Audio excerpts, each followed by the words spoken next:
Hey y'all, this is A.O. Thick Madame. I hope y'all have been having a wonderful day thus far. Happy Monday. Going into Tuesday. All that good stuff, y'all. Look, I'm here. I know I'm late, but I've been trying to tend to my valuable friendships and my family. So, I actually wanted to have this up Sunday morning, but time got away from me, and it just is what it is. So better late than never. Okay, y'all. So this episode started out with the song, first of all, that was playing in the background. And that was Cranes in the Sky by Solange. Y'all know that song? I tried to drink it away. Y'all know I can't sing, but that song. People always ask me about the music that I listen to and the songs that speak to me or whatever. And I'm just like, y'all don't understand. Music is very, very important in my life. I feel like it is the blueprint to a lot of people's lives. And like just that song alone. Do y'all understand that a lot of that stuff actually happened to me? Like, and you might think, oh, this song is basic or whatever. Like, what you talking about? Like, for real, when I've gone through things, I did try to sleep it away. I worked. I, cried. I did everything under the sun to kind of like ignore the fact that I'd been through something or I'd been exposed to something or whatever, and it was something that affected me in a way that made me just be like, okay, I'm done. I want to be done with everything. This is something that really hurt me. This was something that really took me through. And like, especially with work, oh my gosh. Oh my gosh. Woo, Lord, y'all, when I was a social worker, when I tell you that was a blessing, for real. I had gone through something very, very, very traumatic, which actually, like I said, it ended up being a blessing in disguise because I was able to get counseling soon afterwards. But yeah, I'd gone through something very, very heavy, and I was working like crazy. And I'd already told y'all about this before. I started my day at like either 5 something or 7 something, and I didn't end my day until 11:20 that night, and that was only because my boss called and I was still in the office. Keep in mind, work ends at like 3 or 4 back home or whatever when you work for the state of Alabama in that capacity. Yeah, I was doing the most that day. I was doing the most, and had she not called me, I probably would have still been there until it was like almost time for work again. Like y'all, the most was going on. But anyway, I can totally understand, and that's why people don't understand why music is so important to me. Like, I live for good music. That's why when trash music is out, it irks my soul. And that's why I don't listen to the radio like that. If I end up getting, hip, so to speak, to any new music, it's a fluke. In a sense, or my friend who is very musically inclined will ask me, have I heard certain songs and all that good stuff? And I just have to let her know, like, look, girl, I love you and all, but nah, I don't know nothing about none of that. So it just is what it is when it comes to that. And anyway, y'all, let me stop. So that song is playing, Cranes in the Sky, and they actually show Kevin in his sister's room, and he has a flashback because he sees this. What is it, y'all? I'm not a brand label whore or any of that, so I don't know. Is that a Gucci purse she had? I don't know. I don't know what's going on. I don't know. I mean, it is what it is. Some kind of Gucci purse was like hanging up in the room, and he looked at it and he went through it, and they actually showed him having a flashback. Excuse me. And it was about one day when their mother was driving both of them from somewhere, and he goes into her purse, the same exact purse that we see in this scene, and he pulls out a pack of birth control, not knowing that it's not mints. And so he went through it. He was like, oh, he was disgusted. What is this? And she looks over and sees what he has. And so they start arguing and, you know, kind of wrestling in the back. And the mama want to know what's going on and what he got. And she was like, you don't tell me what you got. You know, whatever. Y'all, this boy sold her out for some fries. Next minute, we saw the car pulled over. The mama was cussing her out on the side of the road about them birth control pills. So she was upset ever since then. But anyway, y'all, Kevin went on the laptop, and you know, there is apparently there is something that you can do. I've never done it before, where you can access your text messages and see all of them that you've had. Y'all excuse me, my eyes a little irritated. And he looked through the last messages, and you could tell the timestamps and all that stuff. It had literally been 2 days since anybody has had any communication with her. People have been trying to talk to her, and she's coming off as being phony or acting funny. Let me put it like that, because she's not responding.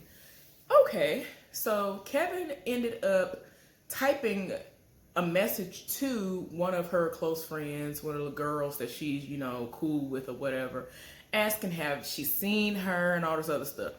And you could tell that the reply was about to come through because the little bubbles came up, and so it was a mess. His mama came. He could hear his mama or somebody coming in the house. So it was either the sister that was coming or his mama or the wife. Ended up being his mama. His mama was like, what you doing in here? You know, where's your sister? I ain't talked to her in 2 days. She ain't spoke to me in 2 days. I've been texting her. She ain't been replying to me. So he covers for her, and the mama like, why you always covering for her? Why y'all always doing that? Whatever. So he was like, look, I gotta go to school. Bye. And went on about his business, y'all. Jacob Lattimore, trying to think of his name on the show. Y'all know the boy who got 5 million children. Why can't I think of his name? Emmett. Y'all like, what is his name? Emmett. He is at this function that one of his baby mamas is throwing for another woman who is having a baby. We later on find out that this heifer already had like 4 children. But anyway, I'll get to that in a moment. He's supposed to be catering this baby shower, and the baby mama and him get into it. Child's mother, however you want to say it. Not trying to be offensive by saying baby mama. It's just, you know, whatever. And people are waiting on the food. She looking like, what's going on? Whatever. And, you know, they actually get into it a little bit. A knock, you know, a knock happens. Somebody knocking. And so she's like, who is that? He was like, that's my assistant. She reading, trying to figure out, like, how you have an assistant? Like, what you talking about? You ain't got no assistant. You can't afford no assistant. Y'all, this food, sat up here and ordered food from various places, barbecue, soul food, whatever else, for this baby shower because he cannot cook. He has learned his lesson, because I was just like, sir, don't nobody have time for this foolishness. Y'all, the people was living for the food. The baby mama already knew what time it was. She already knew. She tasted the food and she was just like, she saw everybody's reactions and she was just like, no, something ain't right. Y'all, anyway, y'all, they end up showing Ronnie's old dusty behind, gathering up cans, trying to get, you know, a couple of dollars. I've done that before as a child. And you don't really get nothing like that for cans. And I'm talking about, I used to have big trash bags full of cans.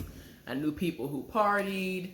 And after they've had like big celebrations, I used to be like, can I have the cans so I can go and get, you know, go get me some little McDonald's money or whatever.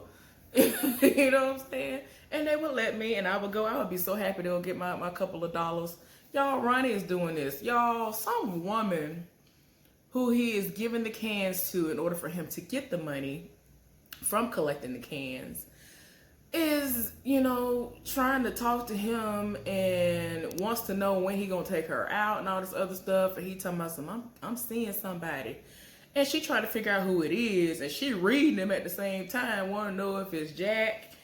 Daniels, if it's Hennessy, if it's this, if it's that, is it gin, all this other stuff. If it's an alcoholic beverage, or if it's really a woman, and if it's a woman, and you know, whatever, I don't know. She was like, I can do you better than all of those girls can.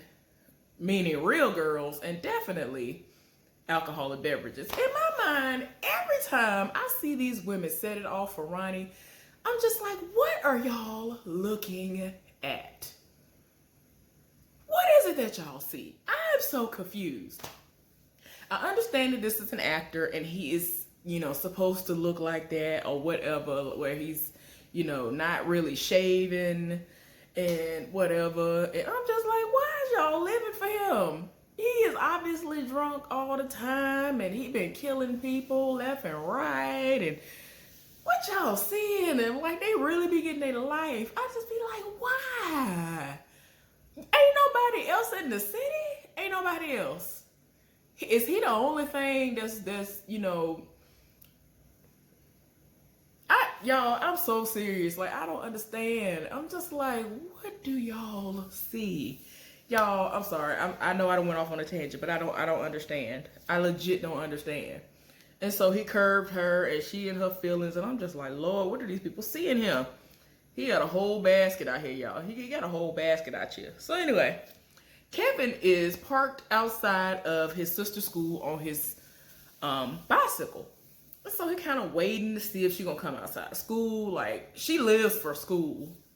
So in his mind, he feels like, oh, okay. So I guess you can tell that this has been a weekend. It has to have been a weekend or something.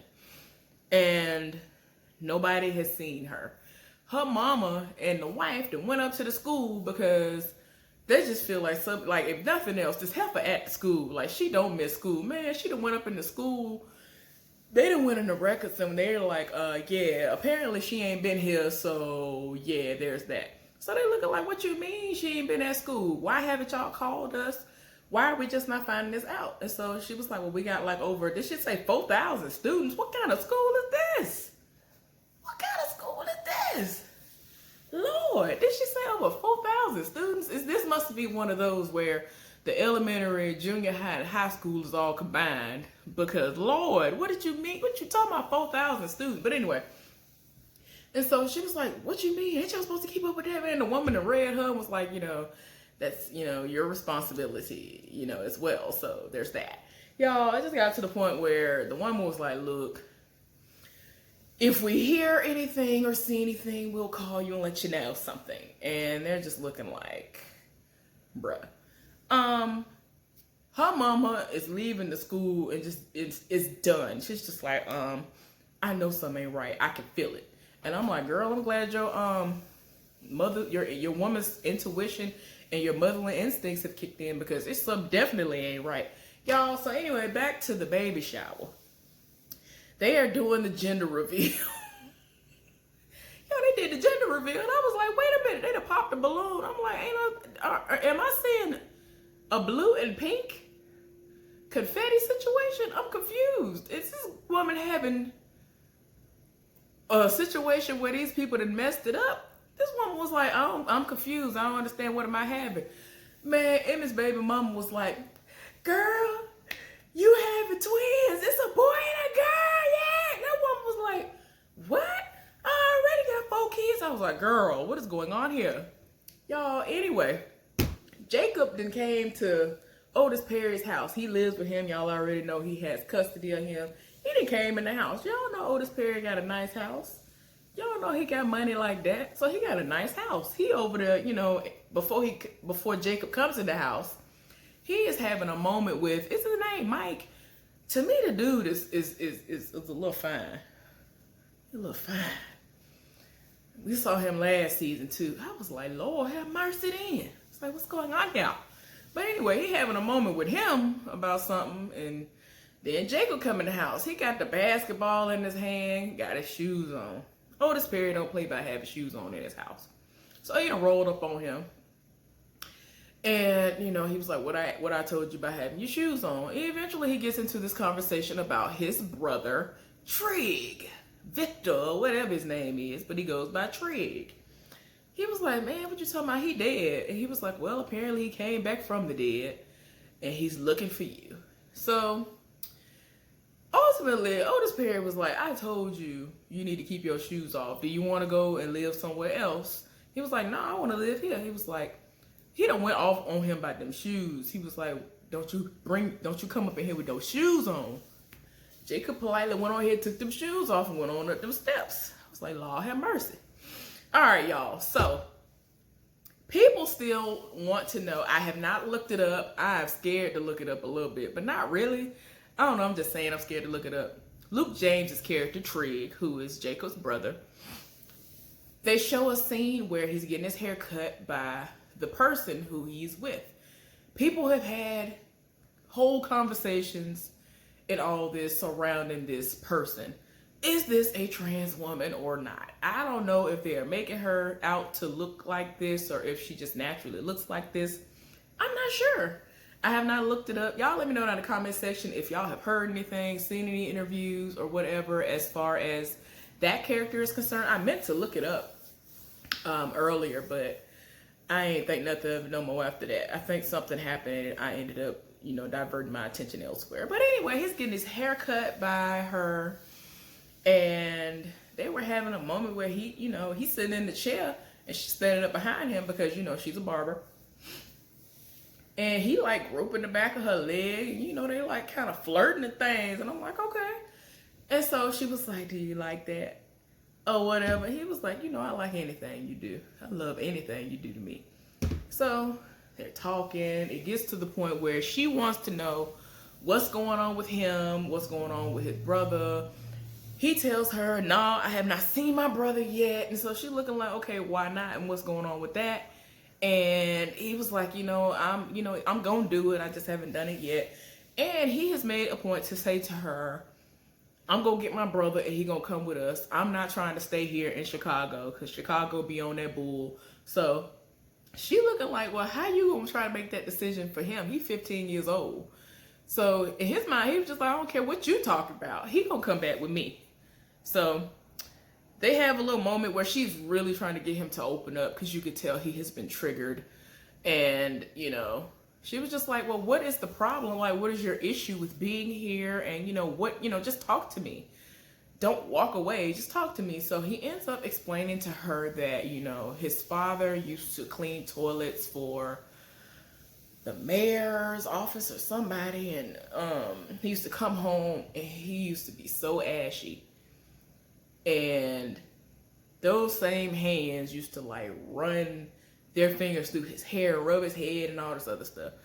And, he just has these amazing memories of his father, despite the fact of them still being poor at the end of the day. He was like, we were poor, but we were just so happy back then.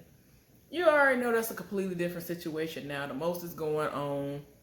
And, those were like amazing times. So she was just like, look, everything will work out, whatever. Y'all, they, having a moment and he just looking like, I'm trying to get everything gone, doing whatever we gonna do and get out of here. Because he ain't here for Chicago. A lot of people just not here for Chicago, even if they were born and raised there. Tired. Y'all, so Ronnie done rolled up into somebody's bar. Soon as I saw him, I was like, bruh, that's all you do. You did all that can collecting just so you can go spend it in a bar on more alcohol. Does that make good sense to you? But anyway, y'all, I'm sorry I had to hit a Bobby Blue Bland on y'all. But he up in there to spend the money on that. It's so funny. Them same dudes that was with him before, I think those were the same exact guys who was in the other bar. And it was like, we ain't seen you in a while. What you been doing? Where you been at? And so in my mind, my eyebrow went up like, all right now. They ain't seen you in a while. What you been doing? Outside of, not having a place to stay. Are you a part of the reason why we have not seen Keisha? So he basically trying to make it seem like he been around or whatever, y'all. Y'all, one of them dudes was talking about, you on that coke? He was like, nah, I ain't on no coke. And, Ronnie then, of course, ordered his drinks and whatever. And he was talking about his situation, and he was like, yeah, everything you saying is the same thing my brother is going through. And he homeless, and well, he on crack, he on cocaine too, he on coke. So he really is trying to see if this fool is on coke. Y'all, I'm done. But I need to know what is going on with this situation. I need to know for certain whether or not, for sure, for certain, I need to know if this fool is set up here and raped her, beat her, killed her, or what. Because he just, everything about his aura is just, it just disgusts me. And that's why I keep saying to y'all, I don't understand what these heifers be seeing when they see Ronnie. I don't understand. But anyway, y'all, I'm sorry. So Jada, y'all know, who is Emmett's mama, she's taking it upon herself to go on this speed dating situation. I have had a slight interest in that, but not what you're seeing on this show. And I think it's just because the way they had this set up, it was for like slightly older people. But I mean, I'm like around the ages of some of the dudes who were trying to talk to her. But I'm just, the ones I've seen have been more the speed of the ones that y'all saw when Angela Simmons did the one that she did. Kind of like that. I don't know. I mean, it's the same, but it's not. I guess like the people kind of made me be like, oh no, this is different. Y'all know I guess y'all might know what I'm talking about. But anyway, I'm kind of open to it, but not really. I don't know. I'm kind of like that person where you got to catch me on the right day for me to be into that. Y'all, so she done went to the speed dating situation. She ain't really here for nobody. She starts telling the truth, which is that she is a grandmother. She's telling people how many grandkids she got. Y'all, I don't even remember how many grandbabies he got no more. I just don't. I don't remember how many grandbabies she got. But yeah, she's like, I'm a grandmother. And like some younger dude, like the second dude that she saw, he was a little fine. I was like, okay. And you know, she's trying to tell people what she does in her spare time, what she does for fun and all this other stuff. And she sounds kind of boring, but it's the truth. But it's like, girl. So some dude who appears to be Asian is talking to her because this is the same situation how it usually goes. When you get to the person, the dudes are going to sit down with the women, and after the bell goes off or however the alarm or whatever is set up, the guy has to get up and move to the next person. So she gets to this Asian or whatever guy, and they're talking. And so she was like, look, I'm just going to keep it 100. I am terrible at this.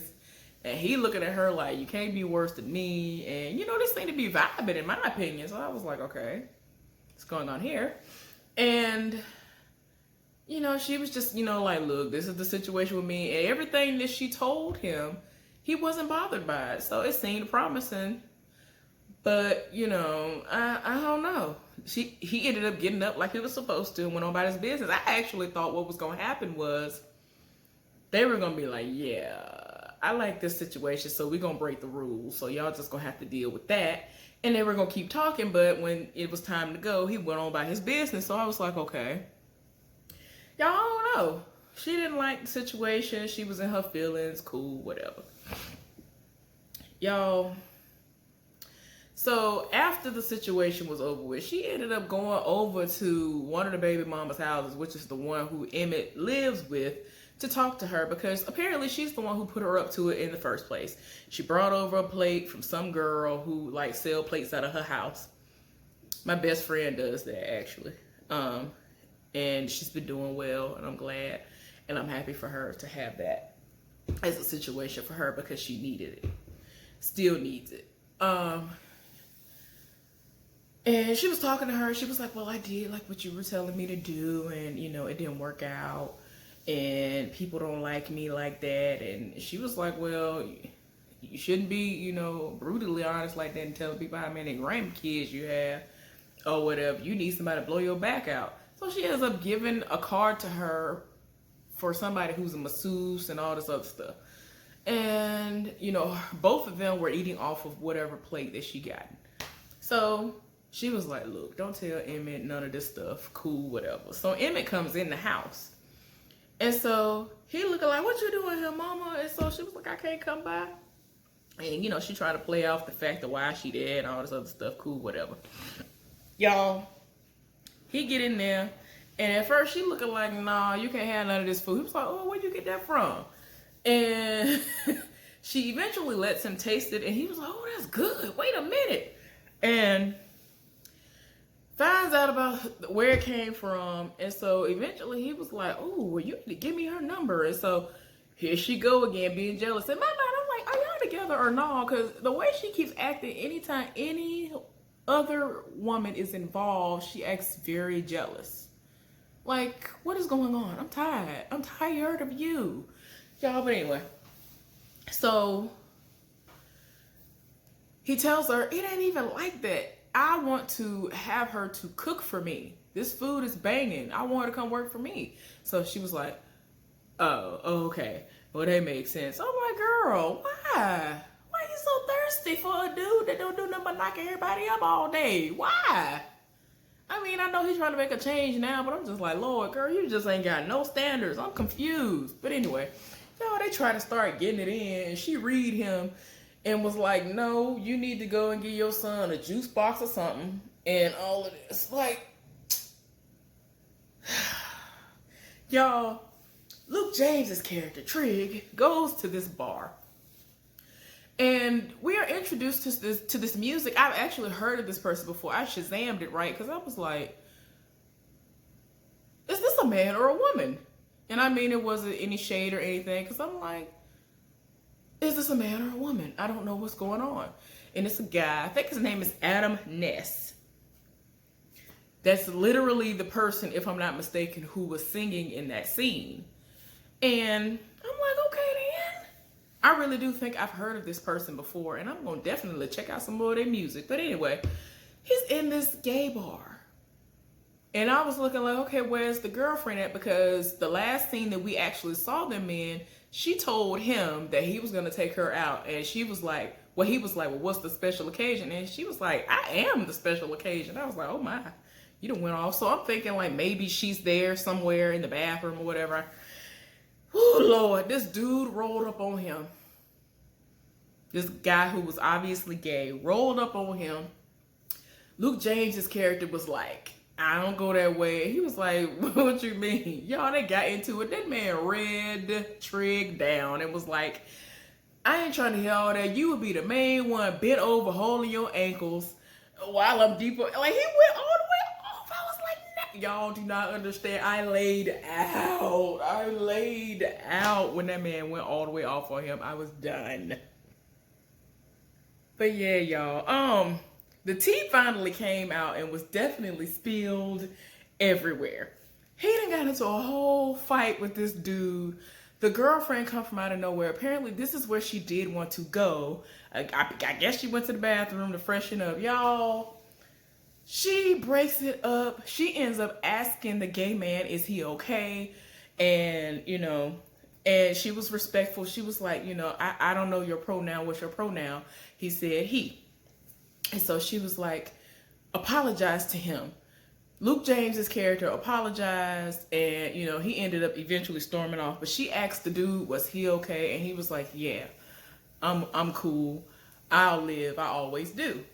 Y'all, they went outside of the club, and he was like, we got drinks at the house. We ain't got to go nowhere. Why you always want to go out to places like this? She was like, I don't never say nothing when you take me to them whack clubs that you always want to go to. Or whatever, y'all. All this, he was spilled because this person really is a trans woman. He said, well, I don't ever see all of that when I see you. She said, you can't love me and hate him. I was like, oh my God.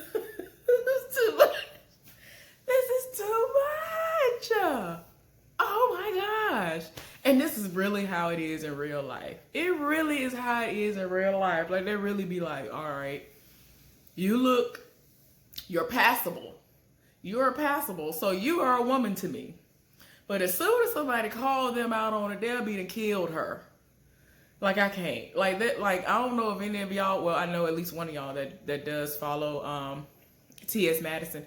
There's a lot of beef going on right now between T.S. Madison, Kaya, Lovely T, and a couple of other people. Like, the most is going on, y'all. The beef is just too strong. Woo, Lord, this whole week is finna be a Yes, because this weekend was definitely a disaster. But yeah, y'all, she ended up walking off from him and everything. Like, he is just not comfortable in his sexuality, his manhood, his whatever. Like, he ain't comfortable in none of it. For him to be with her, why would you say you love her, want to be with her and all this, and you know her tea? You know what it is. You know that this is a trans woman. You know she's a trans woman. So when she goes to these places, in her mind, her reality is, I want to be around my people. And the LGBT plus community, they are her people. And he can't accept that. Lord, y'all, it's really too much. Kevin, his mama, and the wife are at the house, and the police have been called. They end up having a police officer to come over, and they are trying to figure out any information that can help with understanding where Keisha could possibly be. Of course, Kevin is the last person to see her. Nobody knows what's going on, and the officer wants to know when was the last time everybody saw her. And y'all already know earlier in the episode, he lied like the last time he saw her was that morning before they went to school. Well, lies. She went to a party Sunday night, and he ain't seen her since. So the mama in her feelings, and it's just to the point where the officer is a black woman. She's like, oh well, my daughter started seeing a new guy too, and that's just how it goes. Trying to make, kind of trying to, push it off like it's not that big of a deal. And I know, like, I think on the first episode, they made mention of her having a new boyfriend, and I think he's in some gang, if I'm not mistaken. So I was like, okay, I don't know if he has anything to do with it or not, but they definitely have us thinking that Ronnie might really have something to do with it by the way he was doing the most a drunken night when he was walking right past her while she was minding her business. So yeah, y'all, the officer had got up like she was finna go, and her mama jumped up and was like, I want to fill out a missing persons report. And so she was like, be my guest.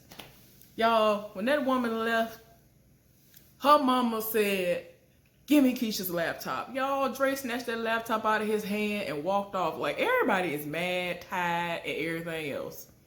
Emotions are very high.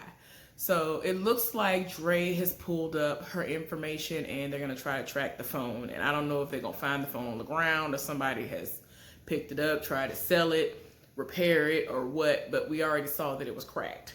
So yeah. Y'all, the most is going on. I'm so tired.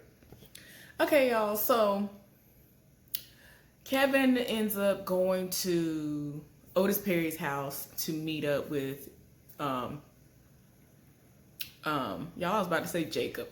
He's going to meet up with, the brother, Trig's brother. I don't know why his name escapes me at this moment. Hopefully I remember in a minute.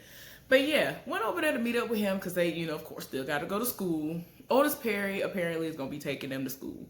So they talking, and he's like, look, I don't know what's going on. I ain't seen Keisha in a couple of days. She still ain't shown up. And I heard that she has a boyfriend, a new boyfriend, and he be hanging around some mob, whatever, some gang affiliation situation or whatever. And, you think you can get the address, the place where he might be staying at.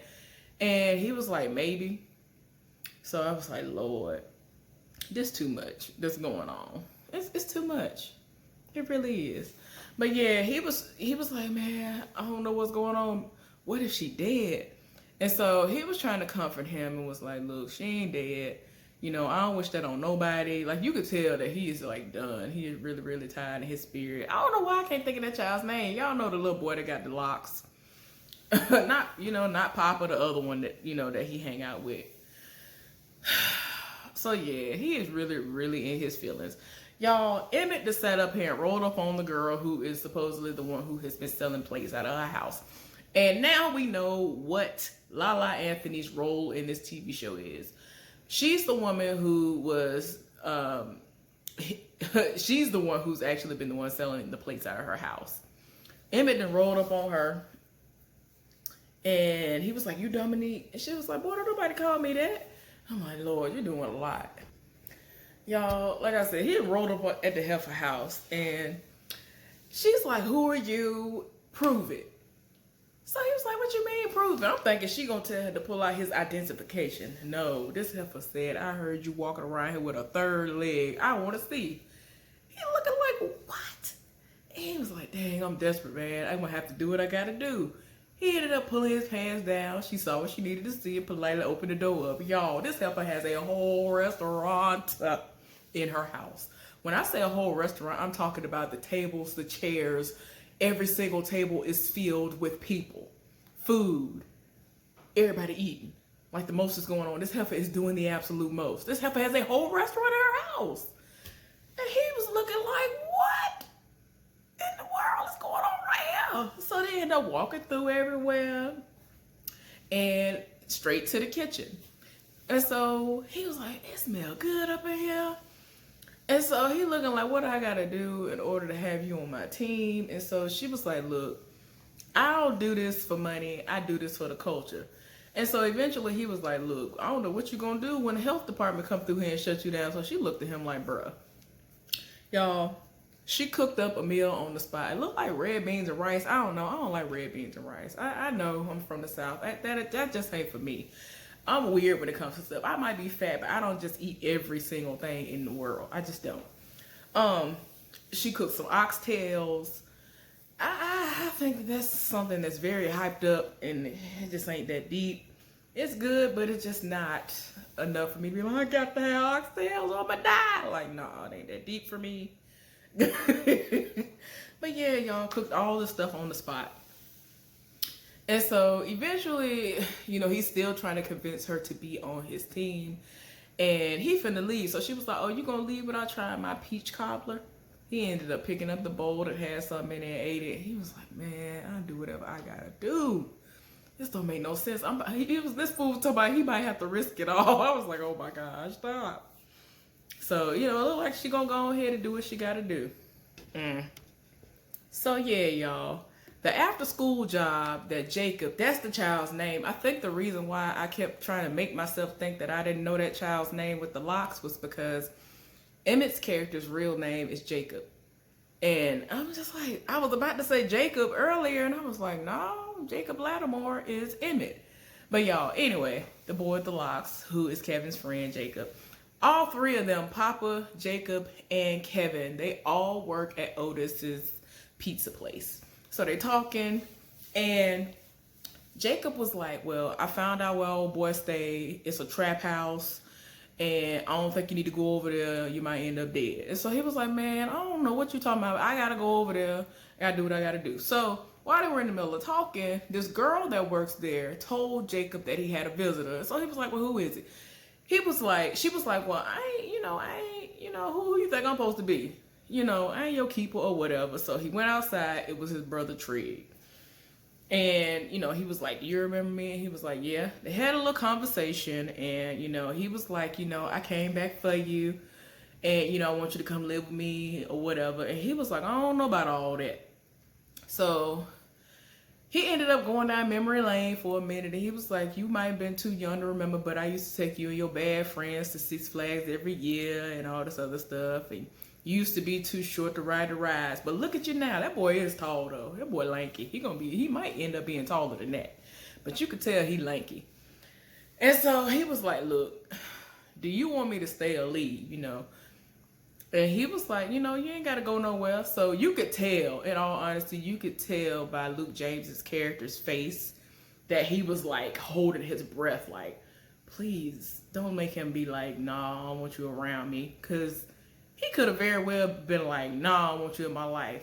You can go on about your business." But I feel like because Reggie is gone, he was like, "Well, I got one brother left, so let me, try to hold on to him." And so he was like, "Well, I got a house over here, you can come live with me." He was like, "Oh, no, I don't know about all that." He was like, "Baby steps." So he went on back on the inside, and I guess because of that interaction, that eventually made him be like, "You know what? Okay, if you're going to go over there, it's dangerous. We going to go with you." Papa was like, "I ain't going over there. It's dangerous over there. Y'all know I can't fight. Papa be killing me. Papa kills me." So They was like, man, no, you gonna come with us. And he was like, look, they got a pit, I'm out. So they gonna try to go on over there and see, you know, if they can find Keisha. Y'all, Jada is getting a back massage, and apparently she really did need that decompression. She is hemming and hawing and oohing and ahhing. You can just tell she is getting her life. She needed that. Y'all, Jada is getting her entire life from this massage. Y'all, the masseuse is getting his entire life. He is actually becoming very aroused. Jada looks up, sees what it is. They eventually start getting it all the way in. Like, she has gotten her happy ending. It's so good to him that he was like, oh, Miss Washington, you ain't gotta give me a tip. Matter of fact, I'm giving you a discount. I was like, I'm tired. I'm tired of everybody.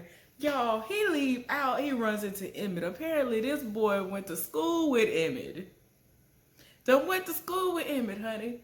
They catching up and all this other stuff. And he starts to go on about how he gets paid for doing what he's doing outside of, you know, massages, giving the happy endings and all this other stuff. And so he was like, yeah, I just wrapped up with this person that live on the second floor. So Emmett was like, wait a minute, my mama would live on the second floor. What was the apartment number? He told her the apartment number. I would have lied about the apartment number, first of all. I would have been like, man, I don't even remember. Like, what's wrong with you? Like, boy, you dumb. You messing up your own self. Like, I wouldn't have said nothing. He literally told that boy his mama's apartment address. And he was like, that's my mama. And that boy broke out running. I was like, lies. I'm not finna do none of that. I'm not finna do all that. Man, Emmett called himself going in his mama's apartment trying to regulate. Tell us, I went to school with him. Don't you ever do that again. She was like, boy, I'm grown. He was basically looking at her like, I said what I said. I was like, no. It's too much, y'all. Okay, y'all. So, Dre really did try to locate Keisha's phone. And I guess the last place that you could tell the phone was at was actually in the area that Ronnie lives in. So Dre is walking around. She's walked to the area up under the bridge or whatever that opening is, tunnel, whatever it is, where, Ronnie lives, and she's asking various homeless people, have they seen Keisha? Woo child. Y'all, Dre is going from person to person, and she looks up and sees Ronnie, and she instantly is like, no, here we go. So she was just like, anyway, and kept going, asking people, have you seen this girl? Have you seen this girl? Then she walked up on him and was like, have you seen my daughter? He was like, yeah, I saw her at the bus stop the other day. I saw her at the bus stop last night, or whatever night it was. And Dre was like, did you see her get on? And he was like, no, I don't know about all that, but if I find out any information, I'll let you know. So Dre was like, somebody got her phone. Her phone is here somewhere. I ain't leaving until I get her phone. So Ronnie tried to get up and walk off. So she set it off. And she ended up getting up. I thought she might have had a gun. She had a thing of mace, and like the whole, you know, homeless community down there tried to raise up on her. Dre set it off. She said, I ain't leaving here without my daughter's phone.